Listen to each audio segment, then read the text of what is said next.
Olá pessoal, eu sou a Marina, da comunicação aqui da concessionária Tamoios, e hoje eu tô aqui para falar de um assunto muito sensível e importante também, que é a saúde mental.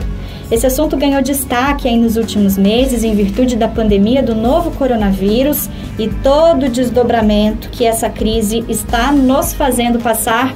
Olha, não tá fácil para ninguém.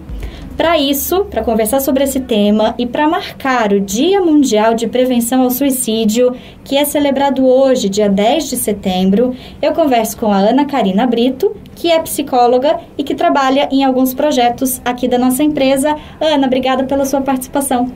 Obrigada a vocês, bom dia, muito bom estar aqui mais uma vez. Muito bem, e aí a gente começa já a nossa conversa esclarecendo algumas coisas, né, Ana? A gente começou, né, na abertura falando de saúde mental. Muita gente tem usado esse termo aí pela internet, pela TV e outros canais de comunicação, mas o que é realmente a saúde mental? A saúde mental, como a gente às vezes pensa, né, ela não é o oposto, ela também não é a ausência da doença mental. Então, assim, eu posso não estar doente mentalmente, mas também não estar com saúde mental. O que significa isso? A doença mental é qualquer comportamento, uma intransigência afetiva, onde vai ter uma incontinência ou de emoção, ou de afeto, ou um desconforto. E às vezes a gente está doente mentalmente, a gente não percebe que a gente está doente, porque esse incômodo ele não é comigo, não é para mim, mas é com o outro, né? Vamos supor, às vezes eu tenho uma mania muito grande de organização ou de limpeza, mas aquilo não me incomoda. Ao contrário, a limpeza vai trazer para mim uma satisfação, uma tranquilidade. Só que ela é tão excessiva, que eu acabo conturbando todo o ambiente. Quer dizer, não pode sentar, não pode sujar, não pode desorganizar, tem que juntar o talher, tem que estar na posição tal para comer. Então, esse desconforto, ele não é comigo que sou doente, mas é com o outro que convive comigo. Então, a doença mental é qualquer incontinência, ou emocional, ou comportamental, ou afetiva, que gere um desconforto, que desagrega mesmo, ou para mim ou para o outro, né? É aquilo que incomoda, é aquilo que irrita, é aquilo que tira esse conforto, o bem-estar da relação com o outro. E a saúde mental, ela é a presença da harmonia, né? É quando eu estou bem, quando eu tenho desejo pelas coisas boas, é quando a minha pulsão de vida, minha vontade de viver chega numa plenitude. É quando aquilo que incomoda, por mais que incomode, ele incomoda pouco, né? Por exemplo, eu estou num trânsito, parou um pouquinho, tá tudo bem, faz parte de uma rotina, né? De repente eu não estou doente mental, mas aquela pessoa que também não está com saúde, ela irrita, ela buzina, ela já fala um palavrão, quer dizer, ele não está na plenitude da saúde, mas também não está no quadro de doença. Muito bem. E aí, como é que eu consigo avaliar e cuidar dessa parte tão importante do corpo, da personalidade? Esses rompantes, né, de raiva ou de angústia, eles vão aparecer cada vez mais nesse processo pandêmico. Então, assim, esse processo do confinamento, do isolamento social, ele acaba empoderando algumas coisas boas e ruins que a gente tem, né? Então, vamos supor, a gente se distrai menos, concentra mais e irrita mais. Esse processo, ele acaba existindo. Então, assim, como cuidar disso, né? Primeira coisa da doença e da saúde mental. Como que a gente faz? É observar se aquilo que eu faço gera um desconforto para mim e um gasto emocional, ou para mim ou para o outro. Nossa, levantar de manhã para trabalhar, gente, que se aquilo fosse um sofrimento. É lógico que não são todos os dias que nós temos aquela disposição do amanhecer, mas quando essa rotina do sofrimento ao trabalho, ela passa a ser diária, constante e intermitente, é um processo patológico, né? Então, quer dizer, se tudo me incomoda, se qualquer barulho me incomoda, se a água me incomoda, se o chuveiro me incomoda, se o vizinho me incomoda, se esse processo ele começa a irritar a mim ou ao outro, comece a prestar atenção. Os primeiros sinais, ele é da irritabilidade, do choro, da insônia, tá? E outra coisa também, comece a observar, você está comendo de mais ou de menos, né? As mulheres, geralmente, no processo de TPM, alguma coisa assim, elas acabam ingerindo um pouquinho mais de açúcar, né? Que é dopamina, serotonina, que vai dar ali um pouquinho de bem-estar para ela. Mas quando essa ingestão, ela passa a ser constante, né? O que está acontecendo? Gente, todo excesso esconde uma falta. É isso que a gente tem que pensar, né? A pessoa que vicia em atividade física, o dia que ela não consegue fazer, ela tem uma culpabilidade tão grande que o desconforto de não fazer é maior do que fazer, mesmo no processo patológico de doença ou de cansaço, alguma coisa assim. Então é isso que a gente tem que começar a observar, tá? Essa questão do desconforto emocional e depois desconforto físico, tremor, né? Incontinência, né? Mesmo de urina, às vezes a pessoa vai muito ao banheiro, observar isso, sudorese. Sabe aquele gelo que a gente sente assim, parece que no peito, ou um gelo, ou um aperto, ou quando a gente respira e parece que o ar não chega onde tem que chegar, né? E um cansaço, como se fosse um corpo de gripe, um corpo cansado. Isso a gente tem que começar a observar, que a angústia pode gerar um processo depressivo que pode estar concomitante com uma ansiedade, e que são processos de não saúde. Uhum. E ficou tudo muito mais acentuado diante desse isolamento, né? Como você mesmo disse, Ana. Já estamos há muitos meses nessa condição de confinamento, seja sozinho, seja com o marido, com a família, com amigos, enfim. Como é que isso tem sido tratado? Como é que eu posso cuidar de mim? Como é que eu posso cuidar do outro dentro desse contexto? Eu estava conversando outro dia, né? Um povaréu entrou na nossa casa, né? Porque assim, gente, entraram todos os canais de televisão, né? Eu vejo assim, em relação ao meu filho, entrou todos os professores dele na minha casa, com todos os colegas de sala de aula. Eu dou aula também online. Então assim, tem dia que eu tenho 88 alunos na aula online. São 88 pessoas dentro da minha casa, né? E esse confinamento, ele virou um confinamento muito sério, porque a gente não consegue conhecer novas pessoas, a gente não consegue interagir socialmente, e mesmo quando a gente interage com o outro, virou um contato que pode ser um contágio. Olha que coisa séria, né? Quer dizer, e não é um contato apenas, é um contato contagiado de medo, de angústia, daquilo que o outro pode me ofertar, né? E aquilo do outro que eu posso levar para minha casa. Então, essa questão ficou uma coisa muito grave. Então, assim, por exemplo, as pessoas, né? Elas tinham maridos, às vezes que elas casaram com o marido há 20 anos atrás, 10 anos. Agora ela vive com esse marido dentro de casa, trabalhando o dia inteiro, né? Gente, de repente as pessoas não sabem como o filho estuda, né? Agora eu vejo como meu filho estuda, se estuda, o que come, como se comporta, se fala palavrão, se não fala. Quer dizer, gente, e as pessoas que tinham outros amigos, que tinham outros grupos? E o futebol de quarta-feira, né? Que vinha regado com cerveja e amigos. Quer dizer, trazer tudo isso para esse confinamento e essa insatisfação e o recurso do medo que a gente usa é um recurso que gasta muita energia. É como se acentuasse, gente, a desconfiança, mas desconfiança de tudo que é externo, né? Então, tudo que é físico e externo, a gente fica assustado. Chegou pizza, passa álcool na caixa da pizza. Chegou não sei o que, passa não sei o que.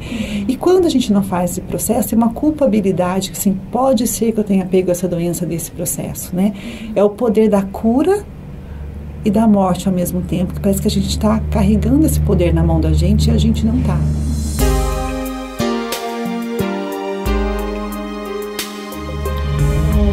Próximo ponto aqui da nossa conversa, que está no nosso roteirinho, seria com relação àquilo que a gente consome. A gente está dentro de casa, recebendo de tudo. Apesar de não estar recebendo ninguém, a gente está recebendo de tudo em termos de conteúdo, não é verdade?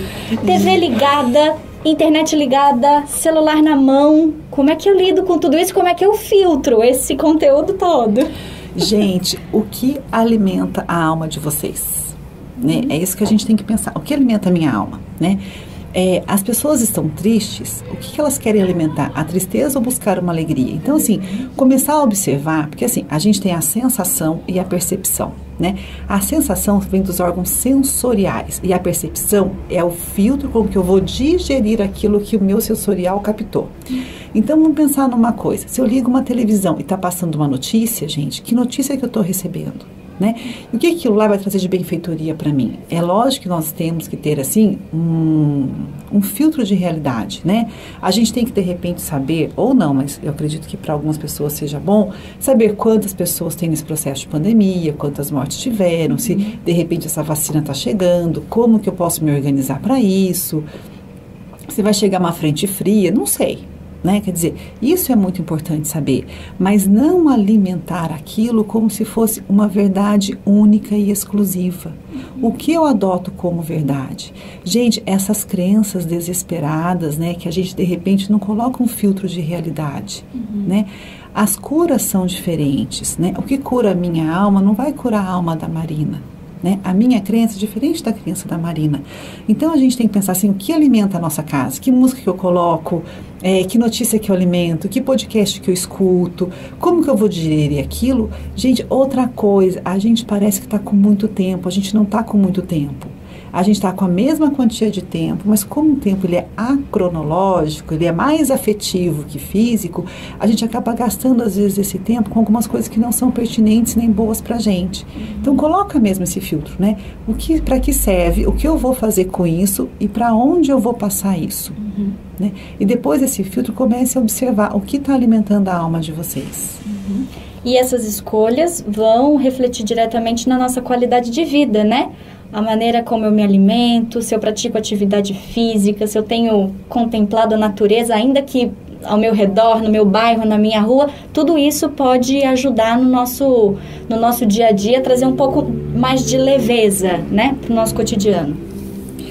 Em relação à qualidade de vida, né, trazer a academia para dentro de casa, trazer as atividades para dentro de casa, como que vocês estão se organizando para isso, né? Por exemplo, antes eu não é o meu caso, mas praticava de repente 1 hora de atividade física. Gente, o que você pode fazer nessa atividade física? Pense sempre numa coisa, são 3 pilares que vão garantir uma vida emocional saudável, né? Que é a questão de família ou amigos, né? A família consanguínea, né? Ou afetiva e de curatela, de cuidado, que eu estou querendo dizer. E os amigos, né, que de repente trazem aí essa satisfação da continuidade do afeto. Crença, todo mundo tem uma crença. Até aquele que não crê, ele tem a crença de não crer, né? E tem a questão da atividade. O que você faz com o seu dia? Como que você alimenta o seu dia? Como que você transforma o seu dia numa plenitude de ação mesmo? Bom, Ana, e se mesmo diante de toda essa avaliação, essa observação, esse diálogo, o diálogo é muito importante nesse momento, né? Com quem mora comigo, com quem trabalha comigo, uma conversa pode ajudar muito no esclarecimento aí das ideias. Se mesmo diante disso, eu ainda me sentir, eu ou alguém próximo a mim, inseguro, com medo, solitário, o que a gente deve fazer? E esse processo da pandemia, esse processo desse isolamento, ele traz características muito fortes de angústia e ansiedade, né? Observem se o seu sofrimento é mais de manhã, né? Geralmente os ansiosos, eles têm um sofrimento maior de manhã, porque a ansiedade, ela é um sofrimento do futuro. E a angústia é um sofrimento ou do presente ou do passado. Então, geralmente, a ansiedade ela é na parte da manhã e no comecinho do horário do almoço, e a angústia, geralmente, ela é da tarde para a noite. A angústia é de não realização, né? Ou de realizar mal feitos, ele vem de um verbo passado. E a ansiedade ela é sempre futura. O que eu vou fazer? Como que eu vou fazer? Eu não vou dar conta. Como que eu vou realizar? Observem isso. E observem as pessoas que podem acolher esses sentimentos de vocês. A gente está tendo ressignificações. O que significa isso? A gente está dando novas características para antigas relações. Então, vamos supor, meu marido. Gente, de repente eu não sabia que ele sabia cozinhar tão bem, né? Quer dizer, ou que fazia tal coisa, ou que aprendeu tal coisa. Então, assim, esse momento de solidão, gente, vem também da não ressignificação. Se eu pego a solidão e trabalho ela somente como uma situação de abandono social, eu vou estar cuidando disso com sofrimento. Quando eu pego essa solidão e transformo numa solitude, que é uma plenitude, né? De estar só, de se conhecer, de poder tomar seu banho do jeito que você gosta, né? De comer o seu ovo, a sua alimentação do jeito que você gosta. E mesmo assim se sentir nessa insegurança emocional, procure alguma pessoa que você tem confiança. Cuidado com o que vocês escutam e cuidado com o que vocês procuram, né? Procurem pessoas que gostem de vocês, E como que a gente vai saber quem gosta da gente? É quem te atende nos piores momentos, nas situações mais difíceis, né? Quem está ali para te acolher? Gente, existe colo de amor, existe colo de telefone, existe colo de afeto. E, na verdade, a gente sai dos colos maternos e procura uns colos afetivos ao longo da vida, né? E é isso que te dá segurança para um desenvolvimento. Tá certo, Ana. Muito obrigada pela sua participação mais uma vez e obrigada a você que ouviu o nosso programa até aqui, esse finalzinho. Falar de saúde mental e de suicídio ainda pode ser um tabu para a sociedade, mas muita gente precisa de ajuda. O CVV, o Centro de Valorização da Vida, disponibiliza canais de comunicação para quem deseja conversar com outra pessoa de forma segura e anônima. Você encontra mais informações pelo site cvv.org.br ou pelo telefone 188. A vida é sempre a melhor escolha. Até a próxima!